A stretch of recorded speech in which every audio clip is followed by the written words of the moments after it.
दोस्तों मैं अनुज एक बार फिर से आप सभी के सामने हाजिर हो गया हूं आपके पूछे गए कुछ सवालों के जवाब लेकर। यहां पर आपने डिफरेंट सवाल मुझसे कमेंट बॉक्स में पूछे हैं और उन सभी का जवाब देने के लिए मैं आपके सामने आपसे रूबरू होने के लिए आ गया हूं।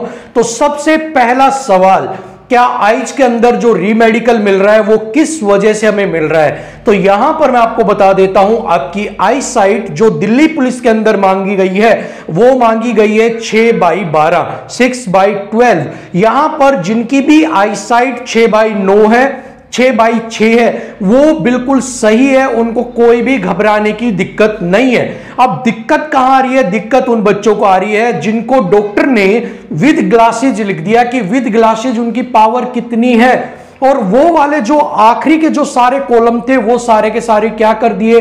फिल कर दिए। सो यहां पर अब आपको रीमेडिकल से बचने के लिए सिर्फ एक चीज करनी है, चाहे आपकी आई साइट 6/12 हो, चाहे आपकी आई साइट 6/9 हो या 6/6 हो, बस आपको जब रीमेडिकल दिया जाए तो उसमें विदाउट ग्लासेज विद ग्लासेज वाले जो भी ये चीजें हैं ये कुछ भी फिल मत करवाइए। आप उन मेडिकल ऑफिसर को कहिए, सर नोटिफिकेशन के अंदर 6/12 मांगी गई है, मेरी आई साइट 6/9 है और जो एक दायरा है मैं उसके अंदर ही आता हूं या आती हूं, तो इसलिए आपको ग्लासेज को मेंशन करने की जरूरत नहीं है। आप विद ग्लास जो लिख रहे हो कि विद ग्लास के साथ आपकी 6/6 हो जाती है और ग्लास की पावर लिख रहे हो, वो आपको लिखने की जरूरत नहीं है। बस आप 6/9 लिख दीजिए, दूर का विजन और नजदीक का मेरा विजन कितना, आप बस उतनी चीज लिख दीजिए, आपका काम खत्म है। उसके आगे आपको विद ग्लास कितना है, पावर के साथ कितना है, वो कुछ भी आपको नहीं भरवाना है, ठीक है। सो जिनको भी रीमेडिकल मिलेगा आइज के अंदर,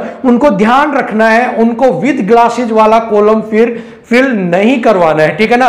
मतलब कि उस फॉर्म के अंदर ये नहीं होना चाहिए कि आपके चश्मा या स्पेक्स जो है वो लगा हुआ है, ठीक है। अब दूसरा सवाल है एनसीआरबी।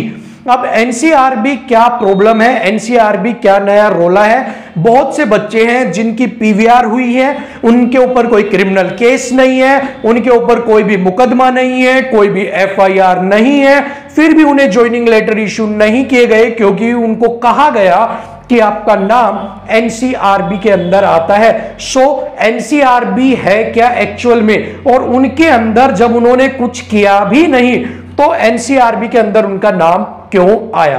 तो यहां पर एनसीआरबी की फुल फॉर्म है नेशनल क्राइम रिकॉर्ड ब्यूरो, ठीक है। So NCRB stands for national crime record bureau. इसके अंदर क्या कुछ किया जाता है? इसका हेडक्वार्टर दिल्ली के अंदर है और ये होम मिनिस्ट्री आपके जो है उसके अंडर आती है। इसके अंदर आपके जितने भी अपराधी हैं या जितने भी अपराधी हुए हैं उन सबका एक ब्यौरा रखा जाता है, उनके फिंगरप्रिंट्स रखे जाते हैं, उनके नाम गाम, उनकी आंखों की पहचान, उनकी फोटोज वगैरह क्या की जाती है वहां पर रखी जाती है और उनके बेस पर एक डेटा रिकॉर्ड करता है ब्यूरो कि भाई इस देश में इस शहर में इतने क्राइम हो गए, यहां पर इतने हो गए, टोटल इतने ब्यूरो हो, इतने क्राइम हो गए, इतनों को सजा हो गई, इतने उस जेल के अंदर है, इतने अब बरी हो गए।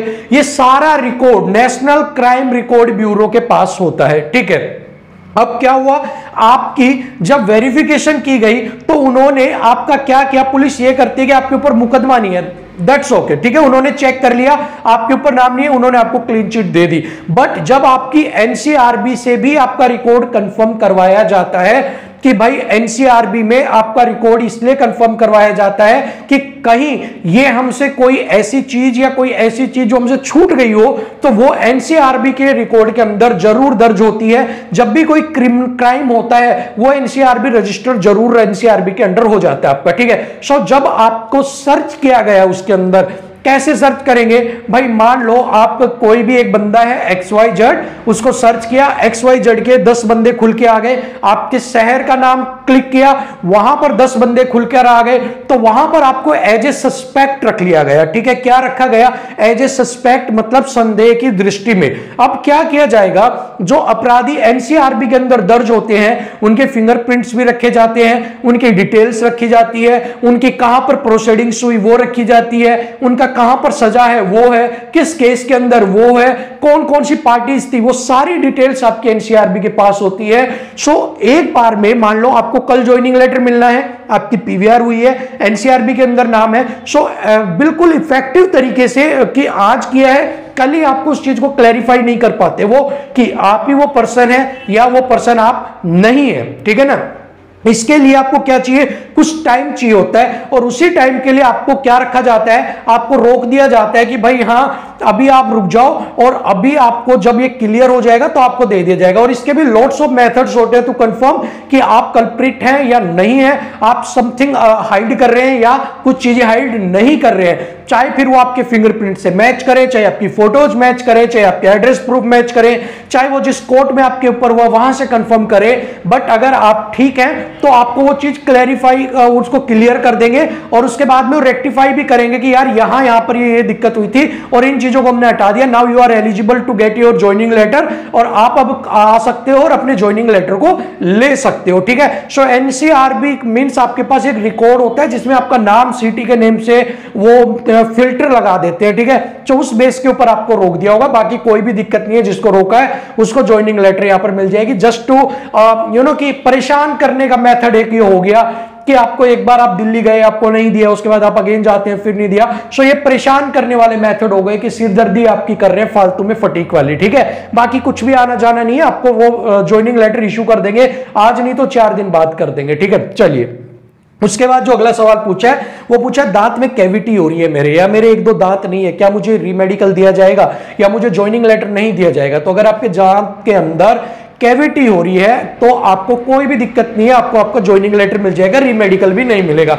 एक दांत अगर आपका कुछ मिसिंग वगैरह है या तो उसकी जगह आपने कैप वैप लगवा रखी है तो भी आपको कोई भी दिक्कत नहीं होगा, लेकिन अगर आपके पूरा जबड़ा जो है वही मिसिंग कर रखा है कि आपने बस किया कुछ नहीं और लगाई होठ के नीचे, तो भाई उसके केस में तो आपको ज्वाइनिंग लेटर भी नहीं मिलेगा, क्योंकि सारे सड़ जाएंगे, आपका काम खराब हो जाएगा। ठीक है, सो ये चीज यहां पर ध्यान रखना। अगर कैविटी है चल जाएगा, एक दांत मिसिंग है चल जाएगा, जर्दा पान तंबाकू सेहत के लिए हानिकारक अगर घस घस के लगाया है तो भाई आपको दिक्कत हो सकती है। ठीक है, उसके बाद अगला सवाल आ रहा है सिक्योरिटी के ऊपर, क्या मदर के साइन चल जाएंगे? तो बेटर यही रहेगा कि जो आपके ब्लड रिलेशन के पर्सन्स होते हैं वो जब आप विटनेस की, यहां पर सिक्योरिटी मैंने लिख दिया पर यहां पर विटनेस के रूप में पूछा था, क्या विटनेस में मेरे ही जो ब्लड रिलेशन है उनके भी चल जाएगा? तो यहां पर मैं आपको बता देता हूं कि विटनेस के अंदर कभी भी ब्लड रिलेशन आपके नहीं रखे जाते, वो एक कहावत होती है चोर चोर मोसेरे भाई।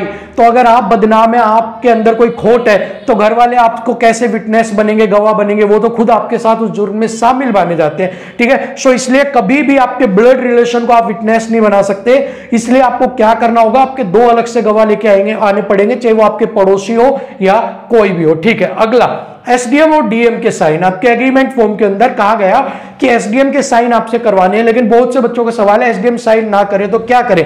अगर एसडीएम साइन नहीं करता है तो आप डीएम से भी साइन करवा सकते हो, और जब आप डीएम के पास साइन करवाने जाओ तो आप उनको कह सकते हो सर हमें इस एग्रीमेंट फॉर्म पे साइन करवाना है और हमें यह कहा गया है कि फर्स्ट क्लास मजिस्ट्रेट से साइन करवाना है, तो इसके ऊपर आपका साइन चल जाएगा ना? तो वो कोई आपको बहुत बारी यह नहीं कहेगा कि भाई आपने बात मुझसे क्यों पूछी, आप वहां पर उस चीज को कंफर्म कर सकते हैं, ये आपका राइट है, आप उनसे सवाल कीजिएगा, वो आपको जवाब देंगे और उसके बाद वो आपको साइन भी कर देंगे। तो एसडीएम आपके अगर आप करते हैं सब डिविजनल के अंदर हो तो आपका एसडीएम फर्स्ट क्लास है, अदरवाइज आपका डिस्ट्रिक्ट मजिस्ट्रेट भी equal to first class magistrate आपको कंसिडर किया जाता है। ठीक है, तो आप एसडीएम के नहीं तो डीएम के भी करवा सकते हो। इसके बाद है ज्वाइनिंग लेटर विद हेल्ड, बहुत से बच्चों के ज्वाइनिंग लेटर रोक दिए गए, जैसे कि एनसीआरबी के अंदर जिनका नाम था, जिनके डॉक्यूमेंट्स में कुछ प्रॉब्लम थी उनको रोक दिया गया है। यहां पर कुछ बच्चे ऐसे थे जिनके दांतों के अंदर गड़बड़ थी, जर्दा पान सुपारी खा के जिन्होंने बिल्कुल लाल रंग का वो कहते हैं ना केसरिया इश्क बना लिया था, उनको भी यहां पर रोक दिया गया है। साथ में उनको मेडिकल के लिए भी बोला गया है। आईज में जिनको प्रॉब्लम थी उनको भी यहां पर रोक दिया गया है, जिनकी पीवीआर नहीं हुई थी कुछ बच्चों को उनको भी यहां पर रोक दिया गया है। तो विद हेल्ड के अंदर भी ज्वाइनिंग लेटर रखे जा रहे हैं, और जो चीजें मैंने आपको बताई है उन बच्चों के जो यहां पर हैं उनको रोका जा रहा है। अगर इसी के साथ हम बात करें ईडब्ल्यूएस वालों को, क्या ईडब्ल्यूएस वाले थे उनको भी रोका जा रहा है? तो ईडब्ल्यूएस वाले जिनका कोर्ट केस था सिर्फ उन्हीं को रोका गया है, बाकी किसी भी ईडब्ल्यूएस वाले को नहीं रोका गया है, बशर्ते अगर उसके जो डॉक्यूमेंट में कोई दिक्कत ना हो तो।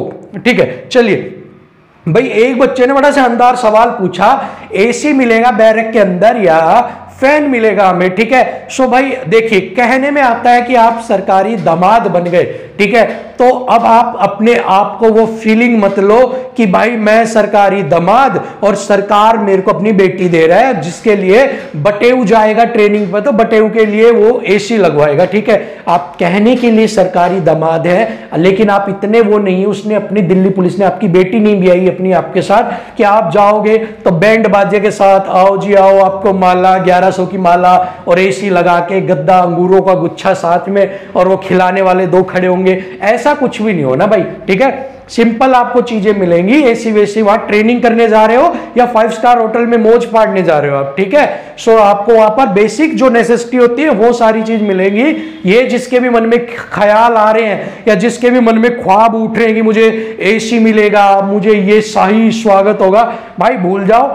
वो निक्कर के अंदर और बनियान टी शर्ट के अंदर मिट्टी में मिट्टी करवाएंगे तुम्हें, वहां पर गुलाच मरवाएंगे, खुदवाएंगे, सब कुछ करवाएंगे, तो हालत बड़ी आपकी पतली हो जाएगी वहां पर। ठीक है, सो ऐसे वैसे के सपने जिसको भी है भूल जाओ, अभी से इसको क्रॉस कर दो यहाँ पर। ठीक है, चलिए, इसके साथ ही एक सब्सक्राइबर है, उन्होंने पूछा था चादर जो है वो व्हाइट कलर की लेके जानी है या कैसी लेके जानी है, तो उन्होंने व्हाइट कलर की मेंशन किया, तो व्हाइट कलर की आपको प्लेन चादर लेके जानी है। ठीक है, प्लेन चादर जो व्हाइट होती है, जो हॉस्पिटल्स वगैरह में आप यूज करते हो, जो आप कोचिंग इंस्टीट्यूट्स या जो हॉस्टल्स वगैरह में यूज करते हैं अपन, बिल्कुल प्योर व्हाइट जो होती है वो वाली चादर आपको लेके जानी है। इसके साथ पीवीआर अभी तक नहीं हुआ, क्या करें, बड़ी मार पड़ रही है भाई।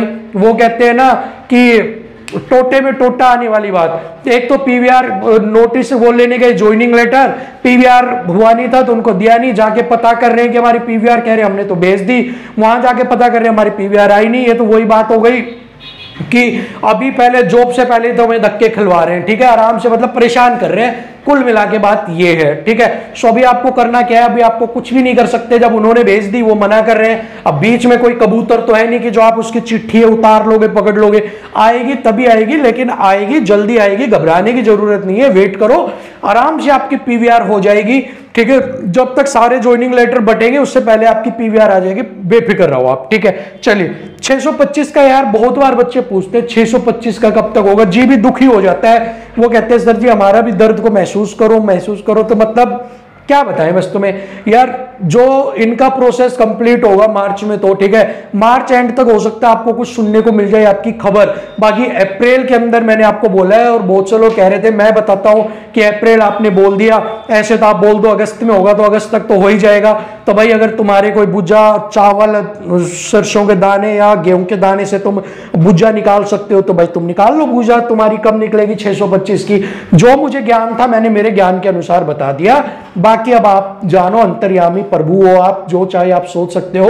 अप्रैल तक मैंने आपको बताया है, और वो भी मैंने आपको बताया कि अप्रैल तक विभाग कोशिश कर रहा है कि आपका सारा प्रोसेस कंप्लीट करवा दिया जाए। ठीक है, अब बाकी है बात विभाग की, तो विभाग भाई ना निकाले तो 5 साल ना निकाले, क्या विभाग का कोई पूछ पाड़ सकता है? कोई भी कुछ नहीं कर सकता। ठीक है, लेकिन जो खबर मिली वो खबर मैंने आपको बता दी कि आपको वेट करना पड़ेगा भी यहाँ पे। ठीक है, ज्वाइनिंग कब करें, तो भाई अगर आपकी सारी चीजें कंप्लीट हो गई हैं, आपके अगर लेटर वगैरह कंप्लीट हो गए, एग्रीमेंट फॉर्म्स वगैरह हो गए हैं, तो आप 7 तारीख के बाद से जल्दी अपनी ज्वाइनिंग कर लेना, ताकि आपको उसी दिन से एंट्री करके आपकी जो आपकी सैलरी है वो तभी से स्टार्ट हो जाए। जितना लेट करोगे उतना लेट चलता जाता है, तो आपकी फर्स्ट डे से ही सैलरी कैलकुलेशन स्टार्ट हो जाएगी, तो उसमें आपको असर नहीं पड़ेगा। सो आपको यही करो कि आप 16 तक, ठीक है, फटाफट कर लो आप वहां पर अपनी, की उसको लगे कि भाई आपने जो है स्टार्टिंग के डेज के अंदर ही ज्वाइनिंग किया। ठीक है, डिले मत करना कि मैं 16 तारीख को सबसे, जैसे एक आधे होते हैं ना कि भाई सारी महफिल बैठ गई, उसके बाद एक आधे वो